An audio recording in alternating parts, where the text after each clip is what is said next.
Pot, meet, kettle. China says Joe Biden's plan to shut it out of the US battery supply chain violates World Trade Organization rules. Basically, the American government are breaking the rules. They are doing something illegal, shutting out China from the American car market, from the American battery supply chain. Is this true? Well, here's what China has to say, and here's what they plan to do about it. Hello, my friends. Welcome to the channel. I'm Sam Evans. You're watching The Electric Viking. These plans will make investors in the US EV supply chain ineligible for tax credits should they use more than a trace amount of critical materials from China or other countries deemed a foreign entity of concern. The US government has labeled China a foreign entity of concern, in spite of the fact that obviously the president of China just met with Joe Biden in America. They had a good talk, a good powwow. They seemed like they were getting along quite well. But it seems as though, well, actually, that wasn't really true. It was all just a front, I think. China said on Thursday that the Biden administration's plans to limit Chinese content in batteries, in other words, nothing in an EV in America that's being produced, nothing can be from China. Otherwise, they don't qualify for EV incentives. These plans to basically completely shut out China from battery manufacturing, from the EV supply chain, from the supply chain completely from America, they essentially violate international trade terms and will disrupt global supply chains. Maybe true.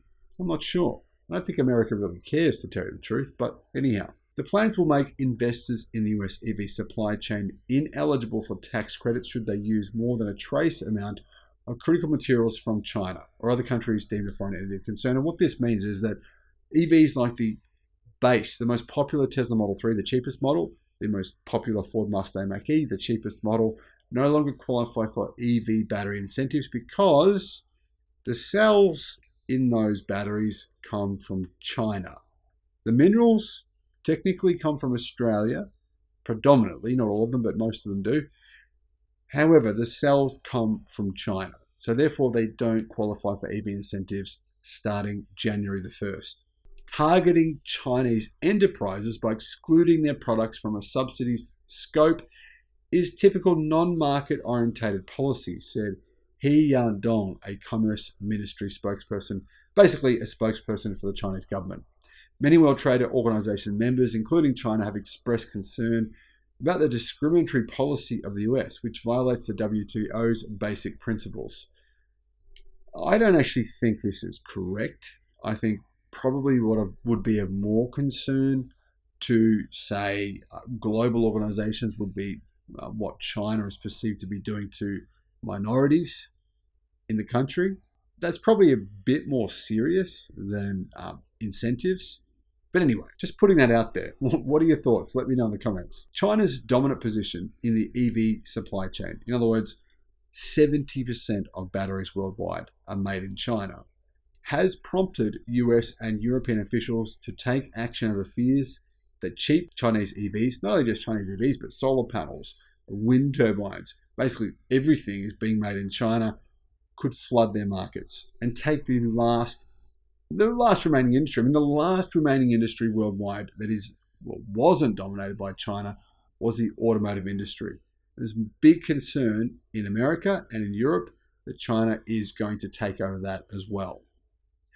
This is coming right when China is now the largest exporter of cars worldwide. It's overtaken Germany and Japan within the past 12 months. The European Commission is currently investigating whether Chinese manufacturers benefit from unfair state subsidies themselves.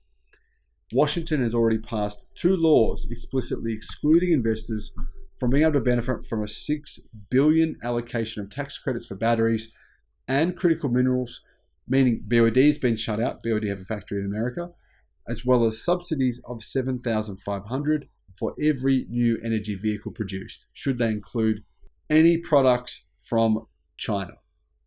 The term applies to China, Russia, North Korea, and Iran. So those are the main countries that are being targeted by the US here.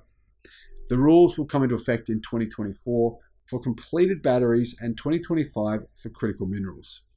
US President Joe Biden's administration is proposing tough criteria, including a 25% ownership threshold for determining whether a company is controlled by an FEOC. So basically, if a Chinese company, or if China themselves own 25% or more, then that would qualify them as being Chinese.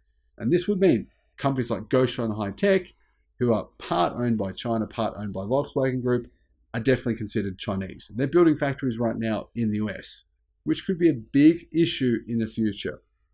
By establishing glass barriers, the US is doing more harm than good to the development of EV technologies and the industry more broadly, said China, warning that the plans would seriously disrupt international trade and investment. China accounts for 2/3 of the world's lithium processing capacity and 75% of its cobalt capacity, both of which are used in batteries.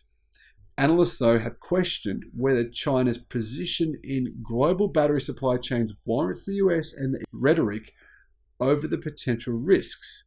Automotive News says this: there is a lot of hyperbole around this. I'm not sure the measures the EU or the US are considering match the scale of the risk, said Dan Marks, a research fellow for energy security at the Royal United Services think tank.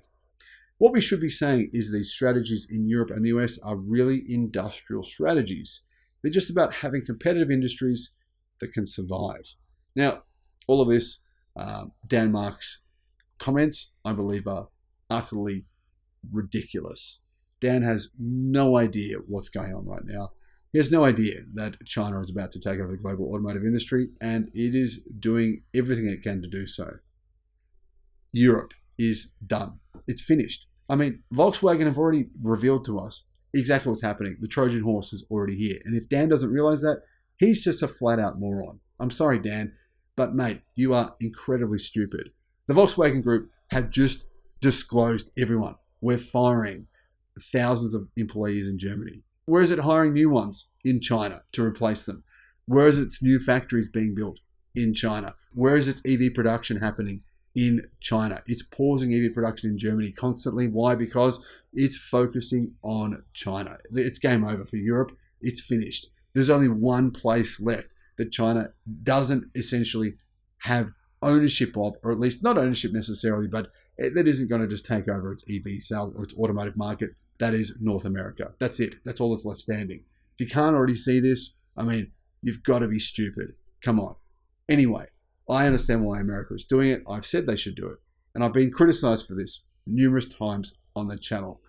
I get both sides of the story. Protectionism doesn't usually work. But in this case, it's necessary. Anyway, let me know what your thoughts are in the comments. Thank you for watching.